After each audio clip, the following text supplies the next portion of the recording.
Bienvenue sur mon podcast Fais voyager ton entreprise. Tu le sais, cette semaine, comme tous les semaines, je reçois des invités de marque. Mais cette semaine, j'ai un invité de cœur, un invité que je connais depuis très longtemps, mais qui a accepté malgré tout son agenda vraiment hyper occupé. Donc, je suis très fière de te présenter Mélissa Normandin-Roberge. Bonjour Mélissa, comment vas-tu? Allô Lucie, ça va bien? Petite extinction de voix, donc il faudra peut-être monter le son parfois, mais sinon tout va bien. Je suis très contente d'être là. Merci de m'avoir invitée.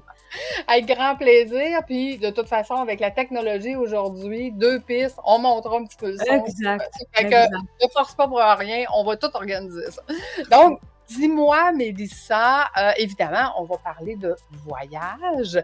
Et la question que j'aurais le goût de te poser, quel est le voyage qui t'a le plus transformé, qui vraiment pour toi là, est quelque chose qui est important dans ta vie que tu as vécu?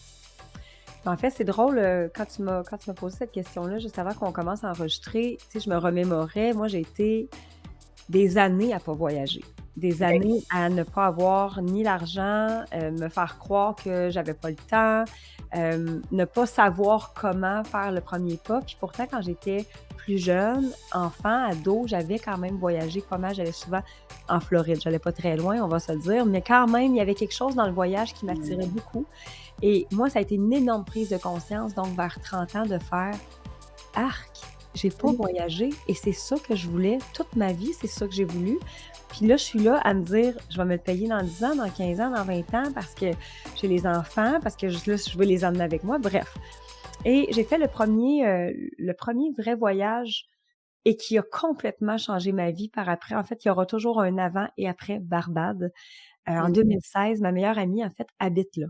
OK. Donc, elle m'a invitée, puis on a fait: «OK, on va y aller». À ce moment-là, j'étais encore avec le père des enfants et j'ai 3 enfants qu'on emmène avec nous et honnêtement, je suis plongée dans un environnement parce que la Barbade, c'est déjà magnifique, mais mon ami, ils sont très fortunés. Donc, je suis dans un milieu où c'est des maisons de plusieurs millions de dollars et il y a vraiment quelque chose qui se passe dans ma tête à ce moment-là, c'est de faire: «OK, ben moi, c'est ça que je veux pour ma vie. À partir de maintenant, ça va être ça, toujours. Je sais pas comment je vais faire, je sais pas comment je vais y arriver, mais je refuse de revenir dans la normalité». Mmh. C'est fou parce que ça a été le début de la fin de beaucoup de choses, de ma première entreprise, de ma relation, de ma vie ancienne, en fait. C'est pas mal terminé là dans ma tête et quelques mois après, j'ai fait les actions pour et à partir de là, j'ai voyagé minimalement 4, 5, 6, 7, 8 fois par année parce Mmh. qu'il y a vraiment eu une brèche qui s'est créée de faire: «Je veux revivre ce sentiment-là tout le temps». Puis, l'année dernière, on était en fait, en 2016, on avait été invités dans une villa, dans un quartier qui s'appelle Sandy Lane et la villa, j'étais tombée en amour avec la villa. J'étais rentrée, j'avais fait comme: «Oh my God, comment c'est possible de louer ça?» Et je m'étais promis: «Un jour, je vais revenir et c'est moi qui vais la louer». Et l'année dernière, c'est exactement ce qu'on avait fait. Oh! On avait fait gagner des femmes de ma communauté et on les avait emmenées dans cette villa précise-là, la villa Alila à la Barbade. Et je voyais en fait tout le chemin parcouru depuis, tu sais, c'est Mmh. quand même pas tant que ça, 7 ans. Ouais. Environ 7 ans, il y a un monde qui peut se passer, mais de constater que, tu sais, à toutes les fois en fait que j'arrive dans l'avion, je compte le nombre de fois que je prends l'avion. Puis là, Mmh. j'ai besoin de beaucoup plus que mes 10 doigts, puis beaucoup plus que mes 2 10 doigts, puis mes droits. Tu sais, c'est fou Mmh. de voir que là, je me suis autorisé ça et que depuis que je me suis autorisé ça, ma vie a complètement changé. Est-ce que tu dirais que parce que moi je dis tout le temps, si on n'a pas de cible, c'est très difficile à atteindre un objectif. Est-ce que tu dirais qu'à ce moment-là, la prise de conscience que tu as fait, c'est de faire le constat que tu avais pas cette cible-là et à partir du moment que tu l'as mis en place, tout a découlé? Oui, absolument, et il y avait la croyance aussi, tu sais, la croyance que, premièrement, un voyage par année, c'est déjà beaucoup, pour la Mmh. majorité des gens. Et là, de me dire: «Est-ce que je pourrais comme plus qu'une fois par année? Ça pourrait être 2, 3». Et là, de travailler vraiment ma croyance de faire, tu sais: «Ça a pas d'allure, tu qui toi pour faire ça? Mais tu pas Mmh. l'argent», puis blablabla. Tu sais, toutes les raisons étaient bonnes. Donc le manque de cible, oui, mais surtout le changement de croyance. Mmh Pour moi, c'est pas mh. normal de voyager plus qu'une fois par année, je veux dire ça. Et je vois, tu sais, j'ai le très, très grand privilège d'être mentorée par Daniel Lamarre du Cirque du Soleil. Daniel doit partir à l'étranger minimalement 3 fois par semaine. Mhm. C'est tout est une question de perception, de contexte, de croyance. Évidemment que c'est un coût voyager. Est-ce qu'on peut faire un sacrifice pour y aller? Moi, je crois pas beaucoup à la notion de sacrifice, je crois beaucoup plus à la notion de choix. Si pour nous, c'est important de voyager, pour moi, Mhm. c'est devenu une valeur, en fait, l'aventure, la liberté, plus que le voyage en soi, ben c'est devenu une de mes priorités numéro un. C'est Mhm. super important pour moi de voyager, de faire aussi découvrir le monde à mes enfants. Mes enfants sont pas très grands encore, quoi qu'ils sont grands un peu, là, mais bref, c'est plus des tout petits non plus. Mhm. Mais ils ont tellement fait d'endroits, tu sais, des fois, faut que je les ramène un peu sur le plancher des vaches, de faire comme, est-ce que tu réalises? Mhm. Moi, à ton âge, j'avais pas visité tous ces pays-là, là. J'avais visité un pays, c'est les États-Unis, puis c'était la Floride. Ce qui Mhm. était déjà énorme, tu sais. Mais c'est tellement un privilège, c'est tellement une chance incroyable que tant que tu y as pas goûté, je pense que tu peux pas comprendre à quel point c'est extraordinaire. Ouais, absolument. Puis, tu sais, oui, quand on parle de voyage, c'est différent de vacances aussi, hein. Tu sais, moi, pendant des années, quand j'étais en finance, c'est 25 ans que j'étais en finance, je prenais des vacances et je m'amusais à dire, j'allais m'échouer sur le bord de la mer, brûlée, fatiguée, épuisée. Et à Mhm. partir du moment que j'ai commencé à voyager pour découvrir le monde, découvrir comment les autres cultures vivent, comment, justement, tu sais, dire, on se promène pas toujours dans les 5 étoiles, là, on va aller voir comment ces gens-là vivent dans la réalité. Tu sais, quand on est allé en Égypte, là, on entend que Mhm. on est dans un autre monde, là, et on vient découvrir à ce moment-là vraiment d'autres cultures. Quelle culture tu dirais qui t'a le plus marqué dans tous tes voyages que tu as fait? Je dirais celle du Vietnam. Le Vietnam, en fait, j'étais assez dépaysée et en même temps émerveillée de voir ces gens-là qui sont tellement accueillants, qui sont, euh, on a l'impression qu'ils sont très, très rapides. Et en même temps, c'est comme pas tant ça, c'est plus un espèce de dévouement, je trouve, envers eux, envers Ouais. les visiteurs qui sont là. Donc oui, évidemment que le Vietnam va avoir été, sans aucun doute, le pays qui m'a le plus déstabilisée euh, et en même temps le plus émerveillée, j'ai Mhm. l'impression. Ouais, je dirais le Vietnam. Écoute, je suis allée, j'ai eu la grande chance d'aller au mois de mai l'année dernière et moi, il y a le mot résilience qui me Mhm. vient quand je parle des Vietnamiens. Tu sais, quand ils t'expliquent s'il y a eu des bombes, il y avait un trou, on peut plus faire pousser de riz, donc on fait pousser des champignons. Ouais, Mais tu sais, ils disent oui. pas ça par pitié, là. Ils disent ça pour expliquer comme. Puis là, t'es là comme OK, ils sont vraiment résilients, là. C'est Ouais, c'est comme ça s'adapte, extrêmement hein? résilient. Ouais, Et, absolument. et quand tu disais revenir sur le plancher des vaches, c'est ça, hein? Ça nous ramène à OK, nous, on se plaint des fois, puis Ouais. on a le ventre plein, comme on dit. Ouais, et tellement, c'est ça, moi, ce qui m'avait frappé, c'était tout l'accueil. Mhm. Vraiment accueillant, vraiment aidant, Absolument. bienveillant. Il était vraiment présent, en fait. Oui, oui, oui, oui, oui, je suis d'accord avec toi. Puis moi aussi, je suis tombée en amour avec le Vietnam, mais avec le peuple Ouais, vietnamien, absolument. bienveillant, résilient et tout ce que tu voudras, le sourire, c'est un beau pays. Ouais. Dis-moi, quel pays tu n'as pas fait encore ou quelle place tu n'as pas fait encore qui sont dans tes choix futurs? Ben là, je m'en vais au Portugal, en fait, début juin, puis c'est vraiment le plus long voyage que j'ai fait parce que moi, j'aime je trouve ça toujours très drôle de le dire, mais il y a beaucoup j'ai visité énormément d'endroits en très peu de temps. Moi, le Maroc, je suis allée 3 jours, je suis allée à Venise 3 jours, je suis allée au Vietnam 10 jours. Je me suis jamais vraiment déposée en voyage et c'est un Mmh. concours de circonstances. En fait, quand on disait tantôt pas faire de sacrifice, moi, c'était ma façon de pas faire de sacrifice. C'est-à-dire que si je voyageais, j'avais des jeunes enfants, je voulais pas partir longtemps et je Mhm. voulais voyager.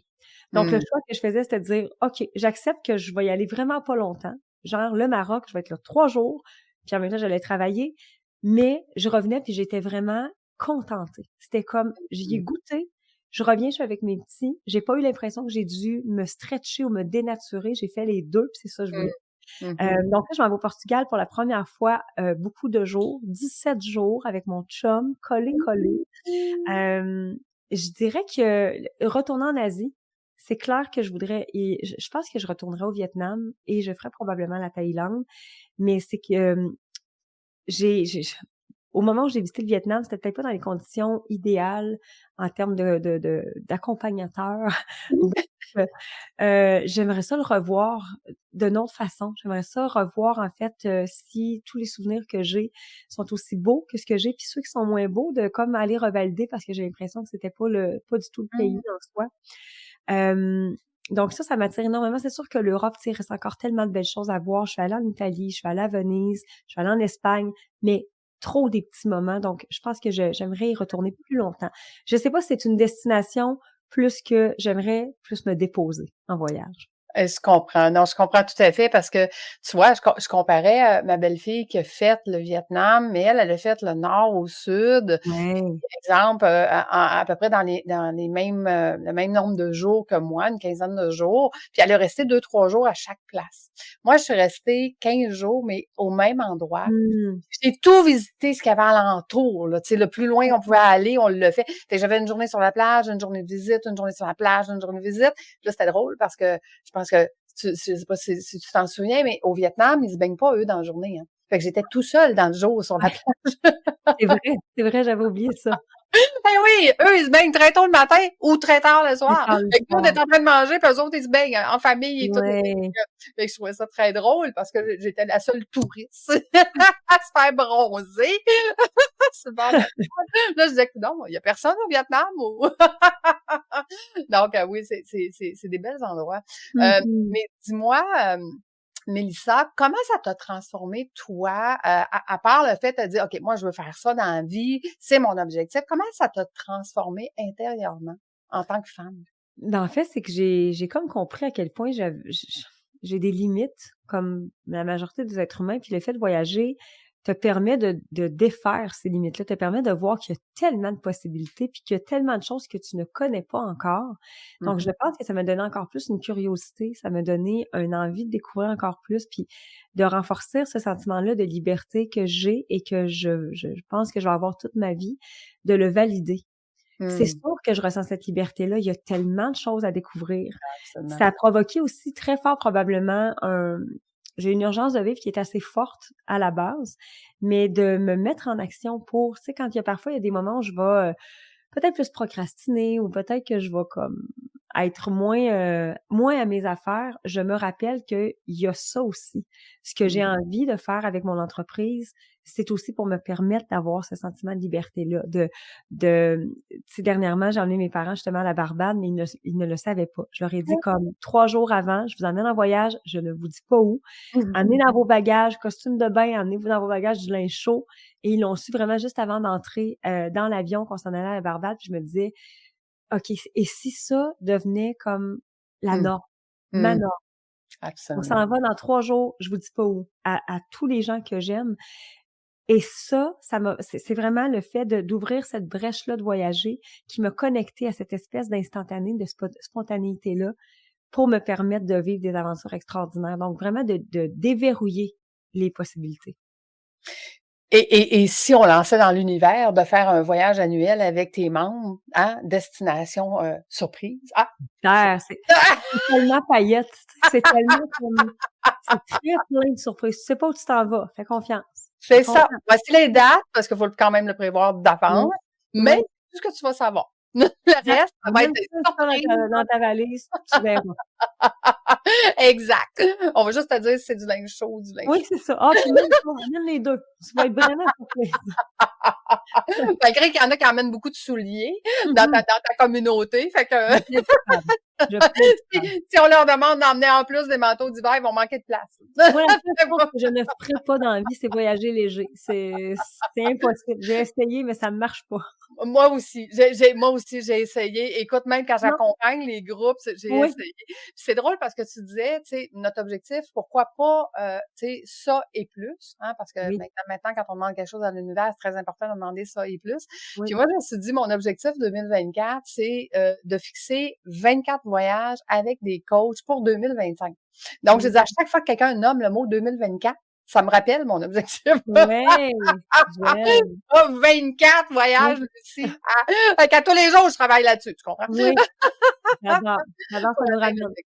Mais dis-moi, Mélissa, à ce moment-là, ce premier voyage-là que tu as fait, qui change la donne et tout ça, est-ce que ça a été le début de Pailleting?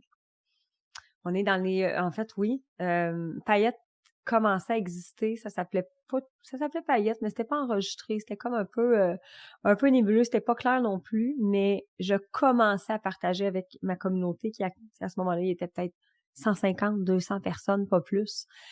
Mmh. Mais c'était vraiment le point tournant de ma vie. C'était vraiment comme, OK, là, j'y vais all-in dans Paillettes parce que je sens que c'est le véhicule qui va pouvoir me permettre de faire ce que je veux faire. Il y aura toujours un avant-après Barbade 2016. Je n'ai plus jamais été la même. Jamais. Mmh. Puis dis-moi, tu sais, parce que Paillettes X, c'est un franc succès. Bravo d'ailleurs d'avoir réussi en si peu de temps à réussir quelque chose d'extraordinaire comme tu le fais. Puis tu es magnifique là, dans tes photos sirènes et tout ça. C'est vraiment beau de te voir aller. Qu'est-ce qui a été pour toi un changement majeur au niveau, tu dis, OK, voilà, c'était le début de Paillettes, je savais pas trop ce qu'on s'en allait. Qu'est-ce qui a fait la différence avec le résultat que tu as aujourd'hui? C'est vraiment de laisser libre cours à ma vision. Avant, c'était peut-être plus un rêve. Donc, un rêve, on le prend un peu moins au sérieux parce que on sait pas trop quelles sont les actions qui vont être attachées, puis on se permet de rêvasser. Mais là, ça a été vraiment de dire, je pense que ce rêve-là a du potentiel. Maintenant, je vais consacrer du temps à le faire expandre, à le faire prendre de l'amplitude. Et Mhm. à tous les jours, j'ai commencé vraiment à écrire ma vision. Qu'est-ce que je vois pour ma vie? Comment je vois ma vie? Comment moi je suis dans cette nouvelle vie-là? Donc, de faire des vision boards, évidemment, mais d'écrire vraiment. Puis, tu sais, là, je me rendais compte qu'il y avait tellement de choses dans ma vie avant qui fonctionnaient pas avec qui je voulais être. Il y Mhm. avait des relations autour de moi, j'étais comme, ça fonctionne pas pour la personne que je veux être. Des prises de décision, ça fonctionne pas pour la personne que je veux être. Mais j'ai vraiment pris le temps d'écrire, puis c'est quelque chose qu'on sous-estime tellement, tu sais. J'ai tous les cahiers, moi, ici encore, de toutes ces années-là. De 2016, à partir du moment où je commence à écrire, je les ai jamais jetés parce que je trouve ça fascinant de revenir puis de faire, wow, ce que j'ai écrit, c'est arrivé. Ça, c'est arrivé. Mhm. Ça, c'est arrivé. Donc, vraiment de consacrer du temps à ma vision. Puis j'ai encore plus fait la paix avec ça il y a peut-être, je vais dire 3 ans et demi. Je trouvais que c'était pas une faiblesse, mais je sous-estimais le rôle de la visionnaire dans une entreprise. OK. Une visionnaire, c'est assis avec son cahier ou avec son téléphone, ça prend des notes pendant Mhm. que tout le monde travaille à exécuter la vision. Donc, Exact. j'avais une immense culpabilité d'ailleurs, j'ai perdu une équipe au complet parce que c'est ce qu'on me reprochait. Tu sais, toi, tu sais pas, nous, on travaille, mais toi, t'as pas l'air de travailler. Tu sais, toi, pendant ce temps-là, tu t'en vas là, puis pendant ce temps-là, tu t'en vas en voyage, justement. Puis j'étais comme, oui, mais à toutes les fois, je reviens de voyage, j'ai 1800 idées. Mhm. Toutes les Mhm. fois. J'ai des idées pour l'entreprise, j'ai des idées pour un projet, j'ai des idées de collaboration, donc, je ne peux plus freiner ça. Et la journée où j'ai fait, là, c'est assez, les reproches, l'équipe dehors, bonsoir. Euh, Parce que si on commence à sous-estimer la visionnaire, on tue l'entreprise. Absolument. Si on fait taire la visionnaire, on tue des rêves. Mhm. Et je Mhm. n'ai plus jamais laissé personne faire ça. Et je me suis plus laissée non plus, moi, faire le Ouais. contraire de ça. Donc, je permets beaucoup et j'invite souvent le côté visionnaire en moi à faire, aujourd'hui, là, on va écrire. Il n'y aura pas de travail concret. Je vais Mhm. juste écrire, je vais juste élaborer des idées, puis on verra ce que ça donnera à la fin de la journée. Tout à fait. En fait, moi, je dis tout le temps, c'est de prendre le rôle de la paix. Hein, parce qu'être une PDG débordée, Oui. présidente, directrice générale débordée qui fait tout, puis qui fait le dedans et le dessus de l'entreprise, ça marche, mais ça marche pas tout le temps. À un moment donné, il faut être capable de déléguer la direction générale, idéalement à plusieurs personnes, un peu ce que tu as fait, et de prendre le rôle de la présidente. Tu sais, moi, j'ai toujours dit, dans une équipe de sport, prenons par exemple le président de l'entreprise, le propriétaire de l'entreprise, quand il va jouer au golf, avec l'autre propriétaire, puis Oui. qui est en train d'échanger le meilleur joueur, puis ben sa job est complètement différente, mais est aussi importante là, parce que le meilleur Absolument. joueur, c'est lui qui va compter les buts, puis c'est lui qui va amener l'équipe à quelque part. Donc chacun a son rôle, puis ça c'est important que tu le mentionnes parce que beaucoup d'entrepreneurs beaucoup qui réalisent pas ça. Fait que c'est beau ce que tu dis de l'avoir réalisé, puis aujourd'hui d'accepter que ce rôle-là est aussi important, même plus, si on veut avoir une vision d'entreprise. Et si on en parle un petit peu de ta vision future de l'entreprise, où est-ce que tu veux amener Paillette Inc? Oh mon Dieu! Des fois, je pense que je suis pas encore assez visionnaire. Mhm. Puis c'est drôle parce que justement ce matin, j'avais ma rencontre avec mon mentor, puis et pour lui, c'est tellement d'une évidence, c'est comme, tu sais, il a emmené quand même le Cirque du Soleil là où il est aujourd'hui. Mhm. Fait que, tu sais, Mhm. lui, des rêves, ça lui fait pas vraiment peur, là. Non, c'est ça. Comment je pense que tu peux aller encore plus loin. Ah, je pense que ça, tu pourrais aller encore plus loin. Il y a tellement à faire encore. Tu sais, au Québec, je suis connue, mais pas connue. Tu sais, dans le sens que je suis la plus illustre des inconnus. Oui, Allons-y c'est comme ça. Mais je sens que Payette pourrait encore plus avoir un impact auprès des femmes, pas nécessairement entrepreneurs. Évidemment, entrepreneurs, oui, mais pas nécessairement, pas que. Moi, ce que je souhaite, c'est avoir un saut Payette, un saut d'excellence Payette dans toutes les sphères d'une vie, que les écoles adoptent la philosophie Payette. Donc, ça. arrête de brimer sur juste des connaissances, que ce soit juste un parcours très prévisible, qu'on puisse laisser de la place au talent, aux passions, à ce qui crée de la magie, en fait, dans une vie. J'aimerais que les entreprises aient des sauts paillettes. Quand tu rentres dans une entreprise, tu sais que c'est magique parce que le service est exceptionnel, parce que les produits t'amènent tellement de beau dans ta vie. Puis je souhaite évidemment ben, que ça expande dans tous les territoires francophones. Tu sais, je pense que l'Europe a besoin de paillettes. Puis quand je Mm. dis de paillettes, c'est pas de moi, c'est de la philosophie, de penser comme une paillette, que les femmes reconnaissent enfin leur talent, leur passion, leur essence. Je sais pas encore comment c'est possible, tu sais, moi je regarde les grandes artistes, les Taylor Swift de ce monde, et je vois en termes d'impact ce que ces Mm. femmes-là peuvent avoir, puis je me dis, waouh, tu sais, si j'allais jouer dans cette potentialité-là, qu'est-ce que ça Mm. pourrait donner, tu sais, de faire je suis très, très soucieuse, en fait, ça a l'air con à dire, mais de ma mort. Dans le Mhm. sens où, la journée où je vais mourir, qu'est-ce qu'on va dire de moi? Est-ce que Mm. je vais avoir réussi à changer un petit quelque chose dans la vie de quelqu'un ou non? Tu sais? Et ce que j'aimerais vraiment, c'est de pouvoir transmettre cette philosophie-là qui va perdurer à travers les années. Tu sais, je souhaite que ma fille reprenne cette philosophie-là, peut-être pas l'entreprise, mais qu'elle repense à être une paillette, puis que d'autres enfants de mes paillettes actuelles deviennent elles aussi des paillettes. Donc, c'est pas toujours une vision très claire, mais je pense qu'en termes d'impact, j'ai encore envie d'impacter le plus de femmes possible parce que j'y crois en tabarouette à cette mission-là. C'est beau ce que tu dis. Mais tu sais, ça l'implique, tu sais, moi, pour accompagner les PDG des bordels à devenir des présidentes libres, je vois plein de, tu sais, ça Ouais, implique des partenariats, ça implique ouais. des entreprises connexes, ça implique, tu sais, plein de, donc, tu manqueras pas d'ouvrage dans les prochaines années, hein? Je pense pas. J'aime voir qui je deviens aussi à travers le processus, tu sais, Payette, au départ, c'était comme une rébellion pour moi. C'était une rébellion d'avoir sorti d'une relation, puis de faire comme, OK, là, je vais m'affranchir. Puis j'avais l'impression vraiment que l'adolescente prenait beaucoup de place. Mmh. L'adolescente qui a peut-être pas pu exister comme elle aurait dû. Et Mmh. là, je sens qu'il y a vraiment, tu sais, Payette et moi aussi, on est des femmes, on est encore un peu fofolles, mais il y a quelque chose de plus dans la sagesse. J'ai hâte de voir où ça va me mener, tu sais, ces réflexions-là. J'aime imaginer que un jour, je vais être vraiment très sage, Mmh. encore un peu fofolle, mais très sage, que les gens vont venir vers moi pour me demander mon avis sur des enjeux de société, puis je vais pouvoir vraiment aider à ce sujet-là. Mmh. Wow! Quelle belle, philosophie de vie et de futur. Dis-moi, où est-ce que tu aimerais emmener, tes paillettes, dans quel voyage tu aimerais emmener les paillettes? Hem, c'est clair que moi, j'aime vraiment le fait de les immerser dans un environnement qui est un peu plus luxueux, puis je m'explique pourquoi. C'est pas évidemment pas pour ne pas voir la culture ou quoi que ce soit. Je pense que ça aussi, c'est important, mais il y a quelque chose qui, dans l'immersion, devient après ça une intégration. Mmh. Donc, le fait d'emmener les gens, les femmes dans un environnement plus luxueux, ça leur donne ensuite envie d'accéder, pas à la luxure, mais d'accéder à ce prestige-là qu'elles portent en elles. Puis je trouve Mmh. souvent que les femmes oublient leur côté prestigieux. Mmh. On s'est tellement fait dire de pas déranger, de pas être plus que les autres et Mmh. qu'on a peut-être oublié qu'on est littéralement des trésors, comme tous Mmh. les êtres humains, en fait. Donc, c'est sûr que la surprise me parle beaucoup. Ça fait Mmh. longtemps que c'est des choses que je veux faire. Je sais pas si ça va être avec moi, bien honnêtement, parce que Mmh. on regarde l'idée d'organiser des trucs sans que je sois là. Parce que ce que je Mmh. veux, c'est que Paillettes vive 100 000 ça.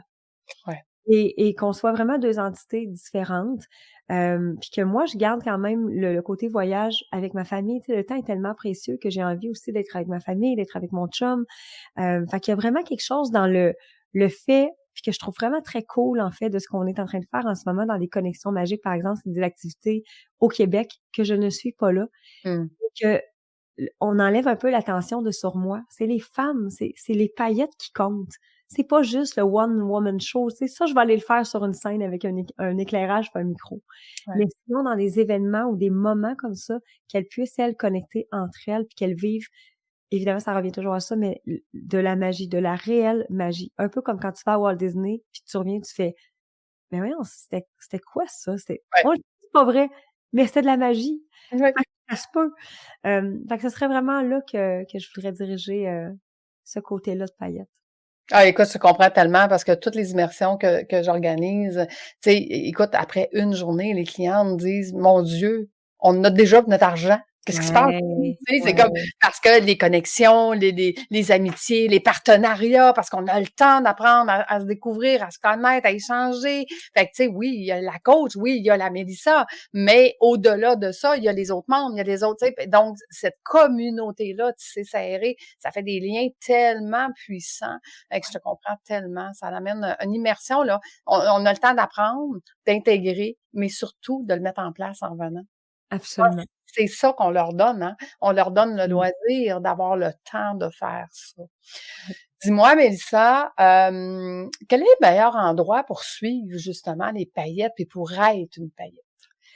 Le meilleur endroit, on a évidemment Instagram, Mélissa Normandin-Roberge, Paillettes Inc., Facebook, même chose, YouTube, on est beaucoup aussi sur YouTube. J'ai ma communauté gratuite qui est Née pour briller. J'en dire faites briller votre potentiel, c'est l'ancien nom, mais Née pour briller. Je donne énormément de contenu gratuit, puis c'est important pour moi de le faire aussi. On a des programmes vraiment de tous les prix parce que évidemment on crée ça dans notre quotidien, des programmes de formation. Mais sinon, pour le contenu gratuit, vraiment, toutes les plateformes Instagram, TikTok, YouTube, Facebook, c'est pas mal les meilleurs endroits pour nous trouver. Excellent. Puis dis-moi, Mélissa, toi, en tant que présidente de ton entreprise, bon, on comprend, tu es la visionnaire, tu veux, mais est-ce que c'est toujours dans ton désir de continuer d'accompagner peut-être des membres plus VIP, est-ce que tu continues de le faire aujourd'hui ou? Oui, je le fais, on a effectivement le cercle Prestige. En fait, c'est pas le cercle, mais c'est le regroupement Prestige, qu'on accepte, c'est comme une quinzaine de femmes qu'on a actuellement qui vont aller en retraite au Québec sans moi. Parce que Mmh. moi, je suis là vraiment pour garder, en fait, cet espace-là et on veut vraiment qu'elle fasse des belles connexions et tout. Puis je trouve que c'est un hybride absolument incroyable. C'est-à-dire que je suis là en proximité, mais je ne suis aussi pas là en Mmh. proximité. C'est vraiment les deux. Donc oui, on va continuer de le faire. C'est sûr que il y a vraiment quelque chose qui m'appelle toujours dans le coaching, dans le mentorat, euh, et qui m'empêche pas de développer tous les autres projets ultra créatifs. Donc oui, je vais continuer de le faire parce que c'est tellement riche comme échange et c'est rare qu'on peut avoir des conversations de haut niveau comme ça avec des gens. Faut être prêt à ce genre de conversation-là. Donc c'est sûr que moi, ça me nourrit énormément et évidemment, ça va faire partie de mon plan de carrière pour les prochaines années. Ah, good. Et si je te donnais le mot de la fin, tu nous dirais quoi? Moi, je finis souvent avec ça, mais la grande prise de conscience que j'ai fait post-Barbade en 2016, c'était que la vie passe tellement vite qu'il n'était plus question que je perde une seule seconde. Puis ce que je dis souvent à mes filles, c'est que aujourd'hui, donc on est le 17 avril, c'est la première et dernière fois qu'on vit cette journée-là. C'est Mmh. terminé, après elle ne reviendra pas jamais, c'est fini. Est-ce que le fait d'être hors norme et de, par exemple, planifier son prochain voyage alors que il y a mille et une raisons qui nous empêchent de le faire, est-ce que ça vient de tomber peut-être prioritaire quand t'as, dans l'optique, en fait, que tu as une vie à vivre, puis dans l'optique que la journée d'aujourd'hui, elle reviendra pas? Mmh. Et pour moi, cette philosophie-là change beaucoup de choses dans mon quotidien. C'est beaucoup de micro-décisions qui, des fois, vont comme juste faire, oh, ça, c'est pas si important que ça, finalement, dans ma journée, considérant que c'est la dernière fois que je la vis. Mmh. Et c'est quelque chose qu'on peut se rattacher très souvent parce que ça va donner l'élan à beaucoup de rêves, je pense, de se réaliser quand on se rappelle ça. Wow! Mais quelle belle fin! On a envie de faire des belles fins. Mélissa, écoute, c'est un bonheur. Je pense que j'aurais jasé avec toi encore pendant 2 heures, mais je sais que tu as un Absolument, agenda chargé. Donc, je te remercie infiniment d'avoir passé ce temps-là avec nous. C'était un pur délice de t'entendre comme toujours, de te suivre, de regarder tes photos magnifiques. Hein, tu sais, comme je te disais d'entrée de jeu, je te vois en sirène, puis moi, j'ai un tatou de Mais sirène. oui, Fait que tu sais, c'est comme à chaque fois que je te vois, je fais comme ah oui, moi je pense que je vais partir à un club des sirènes. oui, Mais absolument. ça à la tête. Donc, un grand merci d'avoir été avec nous. Merci aux auditeurs de nous écouter et de partager cet épisode qui est fabuleux, hein, qui est inspirant et qui va peut-être changer, ne serait-ce qu'une histoire d'une femme qui va prendre la décision à partir d'aujourd'hui de se mettre en priorité et de mettre ses rêves en priorité. Je pense que c'est ça un petit peu le message que Mélissa nous a lancé. Donc, merci tout le monde. On se donne rendez-vous la semaine prochaine. Encore merci Mélissa et on se dit à bientôt.